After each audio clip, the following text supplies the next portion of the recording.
Chapter 2. Waging War, Sun Tzu's The Art of War, also translated as the challenge of war or the conduct of war. After discussing strategic planning in Chapter 1, Sun Tzu shifts focus to the realities of warfare, emphasizing that war must be conducted efficiently, swiftly, and with careful management of resources. This chapter highlights the economic and logistical burden of war and warns against prolonged conflicts that drain a nation's strength. 1. The cost and burden of war. Sun Tzu opens the chapter by stressing that war is extremely costly, not just in terms of human life, but also in financial and material resources. He warns, when you engage in actual fighting, if victory is long in coming, then men's weapons will grow dull, and their ardor will be dampened. If you lay siege to a walled city, you will exhaust your strength. The financial strain of war. Sun Tzu breaks down the costs of war, listing the 5 key expenditures. 1. Chariots and war horses, the transportation and mobility of troops. 2. Armor and weapons, spears, swords, arrows, shields, and fortifications. 3. Provisions and food supplies, feeding soldiers and maintaining logistics. 4. Tents, wagons, and camp equipment, shelters, cooking utensils, medical supplies. 5. Maintenance of the army, wages for soldiers, messengers, and support staff. 1.2. The economic toll on a nation. Sun Tzu warns that long wars weaken both the army and the nation's economy. Farmers and workers are drafted, leading to a loss of agricultural production. A prolonged campaign drains gold and resources, forcing heavy taxation. Trade declines, causing poverty and unrest among the population.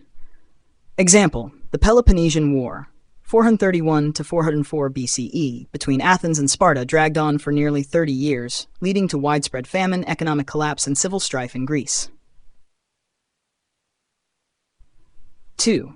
The principle of speed and efficiency in warfare. Since war is costly, Sun Tzu argues that a quick and decisive victory is always preferable. When you engage in battle, seek swift victories. Prolonged campaigns deplete the state's resources and morale. A fast war minimizes suffering for both soldiers and civilians. 2.1. The drawbacks of prolonged war. Sun Tzu outlines the dangers of extended military campaigns. 1. Exhaustion of troops. Soldiers become tired, morale drops, and desertion increases.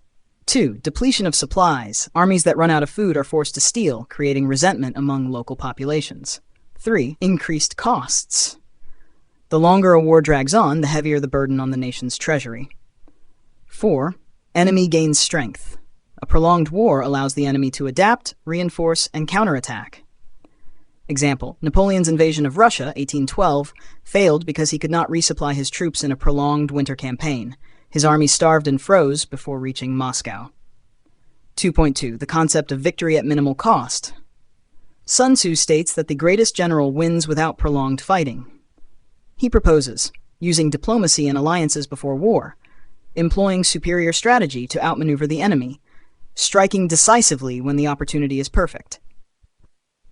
Example: in 1940, Nazi Germany used blitzkrieg, lightning war tactics, conquering France in just 6 weeks by striking fast and avoiding prolonged conflict.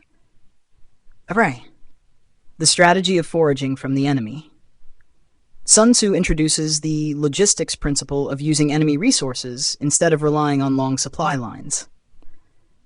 If you use the enemy's resources, you reduce your own burden. An army that feeds off its enemies can continue fighting indefinitely. 3.1. How to exploit the enemy's supplies. 1. Capture enemy food depots. Instead of carrying massive supplies, take them from occupied territories. 2. Use captured weapons and equipment. Reduce the cost of war by repurposing enemy resources. 3. Force enemy cities to provide for your troops. Make them supply food, horses, and even manpower. Example: the Mongols under Genghis Khan practiced self-sustaining warfare, living off the land and forcing conquered cities to supply their troops, allowing for endless expansion. 3.2. The efficiency of this strategy. Shortens war duration, weakens the enemy without direct battle, preserves one's own economic stability. 4. Rewarding soldiers and maintaining morale. To maintain a strong army, Sun Tzu stresses the importance of rewarding troops for victories. When troops plunder, let them enjoy the spoils. Divide wealth fairly to keep soldiers motivated. 4.1. The psychology of soldiers. Troops fight harder when they know they will benefit personally from victory. A general must treat his soldiers well, ensuring they remain loyal. Harsh discipline without rewards creates resentment and desertion. 4.2 Balancing fear and reward. A commander should balance 1. Strict discipline to ensure order and obedience. 2. Generous rewards to boost morale and motivation. 3. Personal leadership. A general should lead from the front to inspire troops. Example: Julius Caesar's soldiers were fiercely loyal because he shared the spoils of war generously and fought alongside them in battle. 5. The ideal general and the philosophy of war. Sun Tzu concludes the chapter by reinforcing what makes a great commander. 1. Understands the economic limits of war, avoids unnecessary battles. 2. Strikes with speed and efficiency, seeks swift and decisive victory. 3. Uses the enemy's resources, reduces the strain on his own nation. 4. Maintains high morale, ensures troops are rewarded and motivated. 5. Knows when to attack and when to retreat, avoids prolonged, unwinnable wars. 5.1 The wise general avoids unnecessary battles. The greatest victory is that which requires no battle. A truly skilled general outmaneuvers the enemy, winning through diplomacy, deception, strategic positioning. Example: the Cold War 1947 to 1991 was a strategic conflict without direct full-scale war.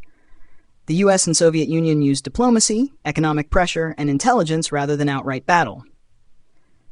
6. Key takeaways from Chapter 2. 1. War is expensive and must be waged efficiently. 2. A prolonged war weakens both the army and the nation. 3. Victory must be swift and decisive. Using the enemy's resources lightens the burden on one's own nation. Rewarding soldiers keeps morale high and ensures loyalty. 6. A great general knows when to fight and when to avoid battle. Conclusion. Chapter 2, Waging War, is a practical guide to managing the resources of war. It teaches that wars should be fought quickly and efficiently without unnecessary burden on the state. The most successful commanders win battles through planning, not prolonged conflicts.